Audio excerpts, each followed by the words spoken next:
What's up, everyone? Dustin and Chris here from Solozo, talking about deciding on whether or not to sell in the toys and games category on Amazon.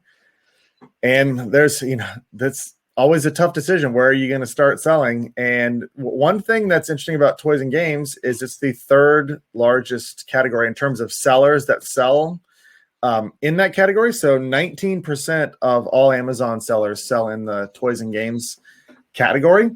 So there's lots of sellers, but there's also a lot of pros to this category as well, Chris. A lot of demand, a lot of good gift ideas. Yep. A lot of neat toys. First of all, you get to play with toys and come up with ideas.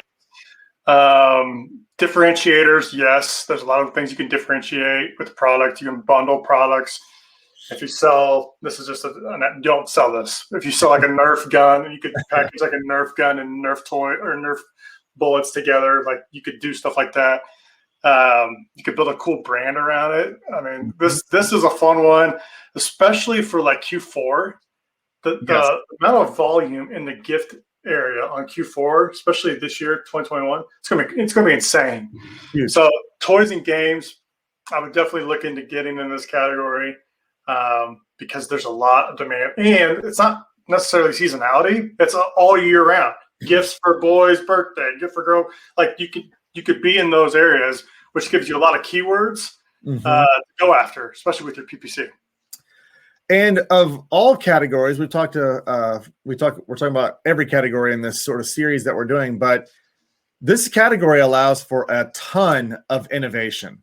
Yeah. I mean, if you're the kind of person who's trying to just find, staple products and sell them on Amazon, that this category might not be the category for you. But if you're the one who likes to say, hey, maybe we can design our own toy or our own modification to this toy, or we want to come up with a cool board game. Yeah. I mean, there's so many board games that have been launched on Amazon and that are huge. And so I think there's a lot of room there, plus pricing. But this has got to be the category where pricing doesn't matter as much. I mean, in fact, when you buy a gift for somebody, you'd probably want to make sure the gift was like over $20 because they're going to look it up instead of like $10. Yeah. So you get to create this game, and then you get to sell your game at a higher price. Just because people in this category don't want to be the person showing up with the cheap gift. So it's really fascinating category. And if you get in this category, let's say you do decide to go in this category, you get a brand. There's a huge toy show in New York every year. You could go to this toy show and just be a participant and just walk around and see all the new and innovative toys that are coming out.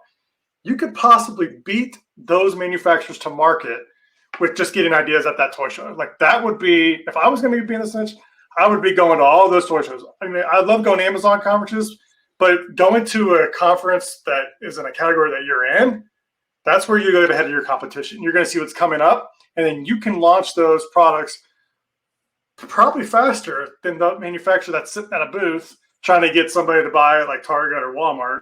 You can get it on Amazon faster than they probably can. So I would go, like, if I'm in toys and games, I would get in there, probably source a couple products, and then I would go to the toy show. Yeah. And see what they got coming out with next. Find a supplier. Maybe the supplier's there. Get something going, and boom, you're on Amazon with a brand new product that's not even on the mainstream market yet. Yeah. And the cool thing about toys and games is all the different things you can do about it. I mean, they're ready-made for like cool videos, cool Facebook posts and social media posts, and you can get an interactive community of people, especially if you create some sort of game or something like that, that starts gaining traction and people want to talk about it. I mean, there's just so many things you can do here that is, different than just selling a pen or a glass or something like that. There's a story behind these products. I will tell you the caveat to that, and is make sure there's a lot of trendy products that come. If you're behind on a trend, don't get in on it. Yeah. Look, I'll tell you, fidget spinners. I was I got Dustin was a fidget. You were a fidget spinner, yeah. Yeah, I was. Hey, everyone's selling these things. I'm gonna jump in, and yes, and then I got burned, and then I have lots of fidget spinners in my basement that I give away. It's all right. Trends come back. Trends come back around. Yeah, for sure. But that's something to highlight. Is sometimes when you're doing product research, you're like, oh my gosh, if you'd have done product research when fidget spinners were huge, you'd be like, I cannot believe, this guy, he's selling 50,000 fidget spinners a month. You're like, holy cow, this is what I got to get in. But the trend dies quickly. You're stuck with a lot of stuff. Prices fall to the bottom. People tried to differentiate there, but it was tricky. Then the trend didn't last very long. But if you can go into this category and really say, hey, we're coming in, we're going to establish our brand in this category. We're going to be innovative. We're going to come up with the cool new toys, new games, etc. This can be a category where you can hit home runs for sure. Yeah, you want to make sure you do all the certifications. Like, you're going to want to find a good supplier. If you get a bad product, it's just going to tank. So don't really do really good product research here, product testing, get a lot of samples. I even like buying my competitors' product and seeing what they do, like as far as like packaging goes, just to get ideas. And it's quicker. Like, I don't have to wait on a sample from China. I can just get it on Amazon like next day. It's going to be similar.